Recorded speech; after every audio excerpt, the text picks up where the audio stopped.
Hello and welcome back to the COVID Chronicles, take 2. I'm beginning to annoy myself with this now because I keep forgetting to transition the screen. So while I'm gabbling away, telling you about all these things, you can't actually see what I'm talking about. So I will get better at this, I promise. For those of you that don't know me, I am Jonathan Downham. I'm an advanced critical care practitioner at Birmingham Heartlands Hospital, which is in the West Midlands, which is in the middle of the UK, for those of you that don't live in the UK. The surge has begun. Our unit is full and more now, so we are starting to think outside of the box a bit, as I'm sure everybody is. I wanted to, it's not really what this is about, so I wanted to just continue to point out some of the resources that I'm coming across on Twitter.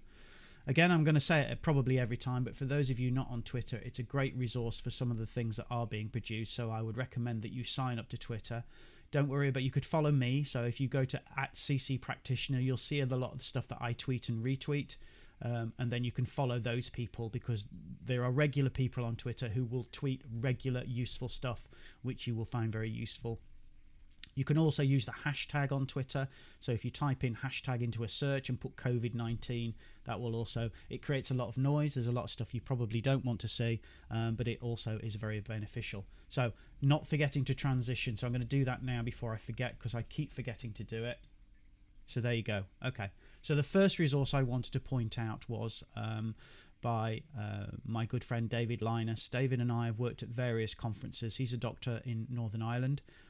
We've worked at various conferences, and he has the website propathology.com, and he also has this site quickmedic.net. Now, normally he's charging for this course, but he's actually said that he's going to make the video course for the final year medics free. So he has posted a link, I think. Let me just check. Yeah, here's a link. You can redeem it by clicking on this site here. So this is the link you need to go to. So if you find Dr. David Linus on Twitter, that's the link you can go to there. If I can just make that a bit bigger for you. So you can see the link is in the image there, and it's the final video tutorials for final year medical students. Well, for final year medical students, it's going to be valuable to anybody and everybody, I think, who's possibly moving into the intensive care environment. So that's the first one. The second one I came across, let's get rid of that. The second one I came across is this one here. This is by St Emlyns. Again, the links are all below. St Emlyns is a website run by, amongst other people, Dr. Simon Carley. Simon is a emergency medicine physician up in Manchester, and St Emlyns is a site that has been running for some time. And here he's got COVID-19, a primer on ICU care for the non-intensivist. And one of the things that is produced on here is the podcast, so ICU for the non-intensivist at St Emlyns. For those of you that don't use podcasts, this is a great time to do so. I spend a lot of time in my car or on my dog walk listening to podcasts. I honestly don't listen to as many professional podcasts as I ought to, but this sounds like it's one that's going to be worthwhile. If you don't know how to download podcasts, iTunes is automatic. If you've got an iPhone or an iPad, podcasts will be on there straight away, and you just need to search for the St Emlyns podcast. If you've got an Android, you need to download a podcast catcher. I use Pocket Casts, for example. If you Google podcast catchers, they'll give you a list. Some of them are free, some of them charge a nominal amount, but this is the way that you can download your podcast and use that valuable time. So that's a podcast which I haven't listened to, but I will certainly listen to later. And then there's a ventilation quick reference guide. Now this really is perhaps a little bit more complicated than for the new people to ITU, but it's certainly useful for anyone who wants to have a little bit more understanding of the ventilation process and the settings that we might be using. So obviously if you're not used to ITU, this is not something you're going to be doing yourself, but an awareness of what we're doing and why we're doing it might be quite useful as well. So that's the St Emlyns COVID-19, a primer on ICU care for the non-intensivist. And I am planning later today to produce some videos for Facebook and YouTube using Sam IAM's images that I talked about a couple of video casts ago, to talk about the various pieces of equipment that you will see around the intensive care patient that you may or may not be familiar with, why we use it, what it's for, and what you're likely to encounter. So that's that one. Then we've got this was posted on Twitter. Now, it seems a strange thing to be doing, but one of the things we have to do with our patients is we have to know their height and weight. If we know their height and weight, we know their ideal body weight, we know how hard to ventilate them, what volumes to give them. So we have to measure the height of all our patients. Now, bear in mind that our patients are lying flat on their back, so usually that takes a tape measure or two to actually estimate their height. Now, the National Institute of Health Research from Southampton, the Biomedical Research Centre, have published this, which is a way of estimating somebody's height by just measuring their arm. So you go from the styloid process, which is that lumpy bit there, all the way down to the elbow, to the olecranon. You measure that. They say that you should take 3 measurements and divide by 3. So you add the 3 values together and divide by 3, and then you get an ulnar length to height conversion chart.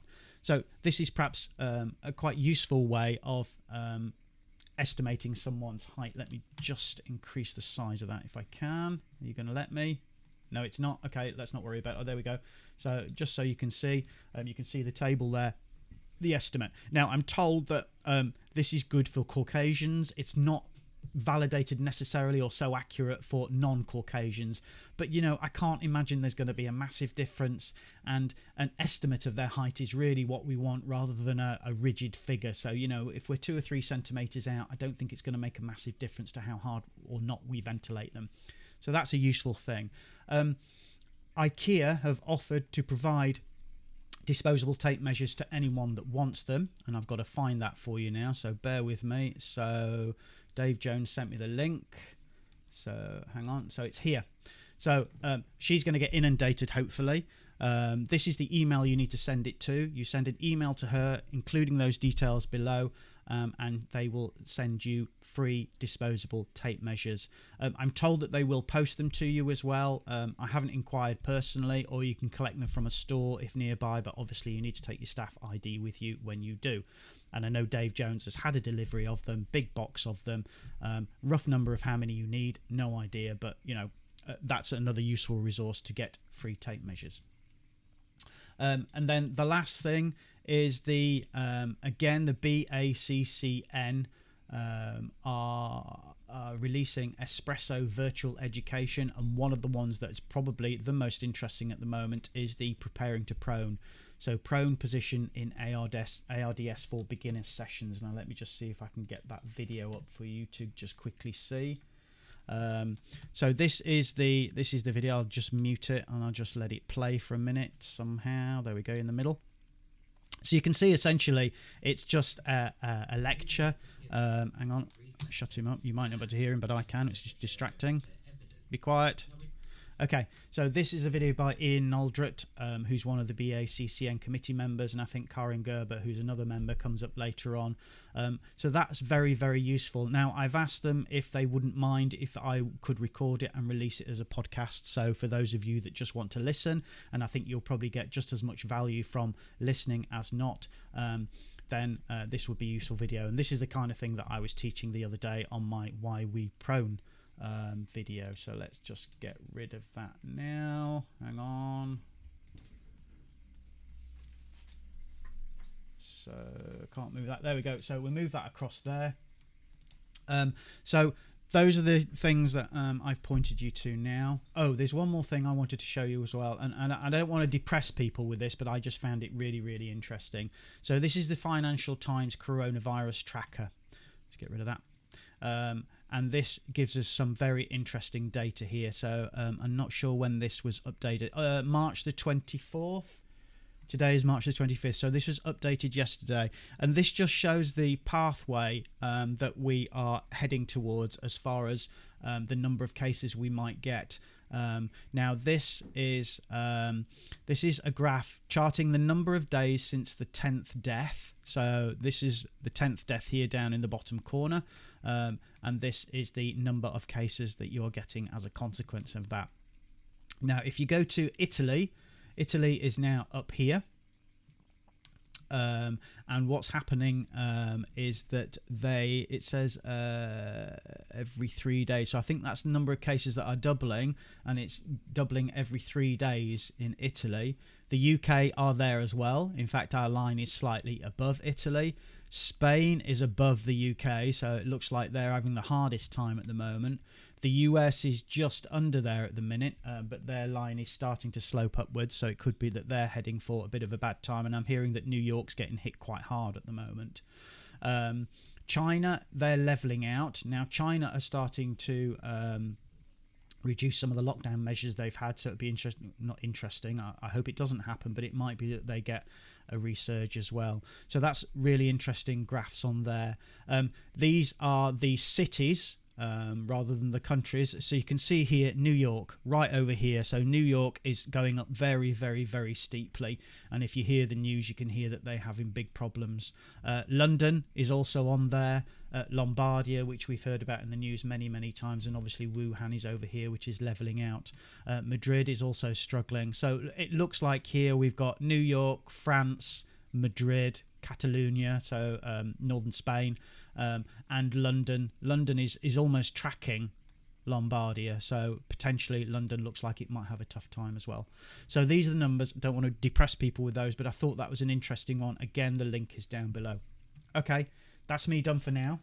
I am not working today. I'm on a night shift tomorrow, so I am hoping that I will be able to talk to you again tomorrow. In the meantime, I'm going to keep looking out for new resources. I'm doing a podcast with some guys from down in London to talk about ECMO, amongst other things. I'm hoping also to do a podcast about the nutrition guidelines that have just come out with Danny and Ella, who were some of the key authors for that document as well. So stay safe, keep an eye out, and hopefully I'll speak to you again soon.